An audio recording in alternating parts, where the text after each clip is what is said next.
all. I am Dr. T. Arunmozhi, Assistant Professor, Department of Commerce, KCS Kakinada College of Arts and Science. I welcome you all for this presentation on types of sampling. It is based on the accepted curriculum of all universities on this subject. It goes with probability sampling and non-probability sampling. Probability sampling, there are very simple 4 types of sampling: simple random sampling, systematic sampling, stratified sampling, and cluster sampling. Now, what is probability sampling? Very easy to say that every member of the target population has a known chance of being included in the sample. Simple random sampling. In simple random sampling, every member of the population has an equal chance of being selected.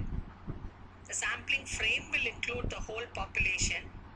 To conduct this type of sampling, tools like random number generators or other techniques that are based entirely on chance.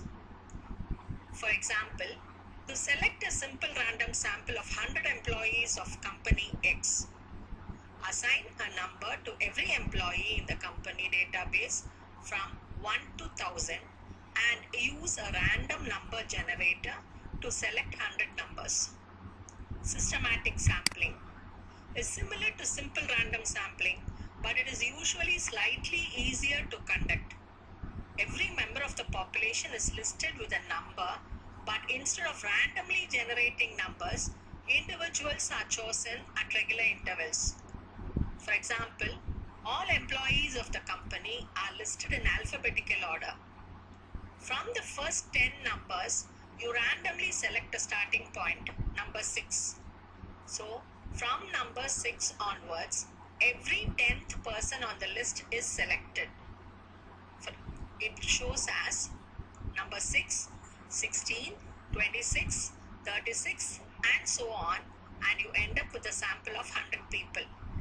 If this technique is used, it is important to make sure that there is no hidden pattern in the list that might skew the sample. For example, if the HR database groups employees by team and team members are listed in order of seniority, there is a risk that your interval might skip over people in junior roles, resulting in a sample that is skewed towards senior employees. Stratified sampling. This sampling method is appropriate when the population has mixed characteristics and you want to ensure that every characteristic is proportionally represented in the sample. You divide the population into subgroups called strata based on the relevant characteristics as, for example, gender, age, range, income in brackets, and job role. From the overall proportions of the population, you calculate how many people should be sampled from each subgroup. Then you use random or systematic sampling to select a sample from each group. The examples of stratified sampling is, the company has 800 female employees and 200 male employees. You want to ensure that the sample reflects the gender balance of the company, so you sort the population into 2 strata based on gender. Then you use random sampling on each group, selecting 80 women and 20 men, which gives you a representative sample of 100 people. Cluster sampling also involves dividing the population into subgroups, but each subgroup should have similar characteristics to the whole sample. Instead of sampling individuals from each subgroup, you randomly select entire subgroups. If it is practically possible, you might include every individual from each sampled cluster. If the clusters themselves are large, you can also sample individuals from within each cluster using one of the techniques above. This method is good for dealing with large and dispersed populations, but there is more risk of error in the sample as there could be substantial differences between clusters. It's difficult to guarantee that the sampled clusters are really representative of the whole population. For example, the company has offices in 10 cities across the country. You don't have the capacity to travel to every office to collect your data. So you use random sampling to select 3 offices. These are your clusters. Area sampling. A method in which an area to be sampled is subdivided into smaller blocks that are then selected at random and then again subsampled or fully surveyed. This method is typically used when a complete frame of reference is not available to be used. The basic idea of area sampling is both simple and powerful. It enjoys wide usage in situations where every high quality data are wanted but for which no list of universe items exists. For instance, many governmental agencies, for example, Bureau of Labor Statistics, use area sampling. However, the practical execution of a large-scale area sample is highly complex. Typically, an area sampling is conducted in multiple stages with successfully smaller area clusters being subsampled at each stage. Next type of sampling we go as non-probability sampling. What is non-probability sampling? When the individuals are selected based on non-random criteria and not every individual has a chance of being included. This type of sample is easier and cheaper to access, but it has a higher risk of sampling bias, and it is not used to make valid statistical inferences about the whole population.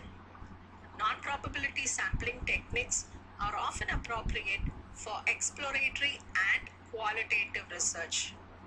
In these types of research, the aim is not to test a hypothesis about a broad population, but to develop an initial understanding of a small or under-researched population.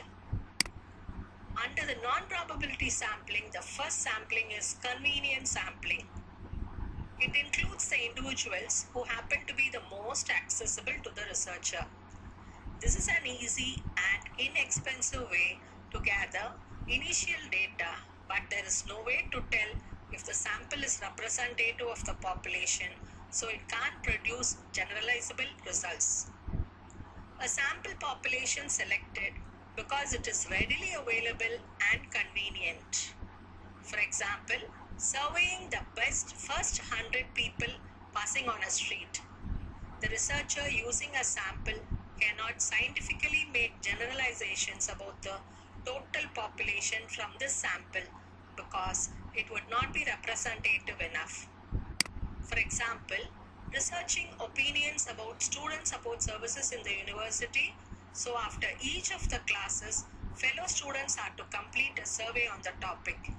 This is a convenient way to gather data, but it is only surveyed students taking the same classes at the same level. The sample is not representative of all the students in the university. Voluntary response sampling.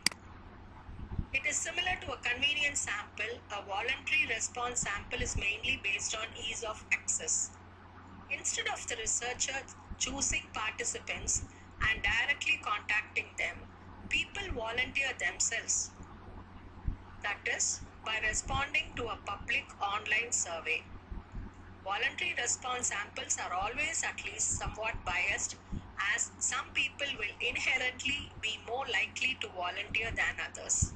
For example, when the survey is taken to all students in the university and a lot of students decide to complete it, this can certainly give some insight into the topic, but the people who responded are more likely to be those who have strong opinions about the student support services, so it can't be sure that their opinions are representative of all the students. The next type is purposive sampling. This type of sampling involves a researcher using their judgment to select a sample that is most useful to the purposes of the research. It is often used in qualitative research, where the researcher wants to gain detailed knowledge about a specific phenomenon rather than make statistical inferences. An effective purpose sample must have clear criteria and rationale for inclusion.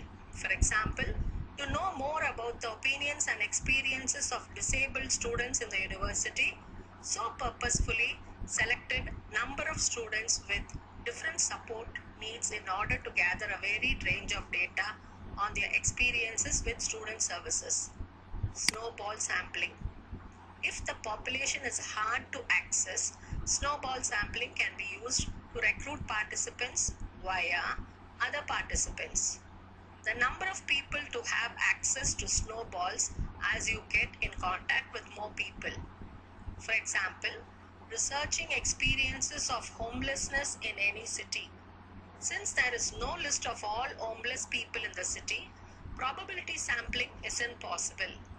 We meet one person who agrees to participate in the research and she puts in contact with other homeless people that she knows in the area. Judgmental sampling. It's also called as purposive sampling or authoritative sampling. Is a non-probability sampling technique in which the sample members are chosen only on the basis of the researcher's knowledge and judgment. As the researcher's knowledge is instrumental in creating a sample, in this sampling technique, there are chances that the results obtained will be highly accurate with a minimum margin of error. Judgmental or expert sampling is usually used in situations where the target population comprises of highly intellectual individuals who cannot be chosen by using any other probability or non-probability sampling technique. It is also used in situations where the sample selected using other sample methods need to be approved or filtered. Thank you. We would meet in the next presentation.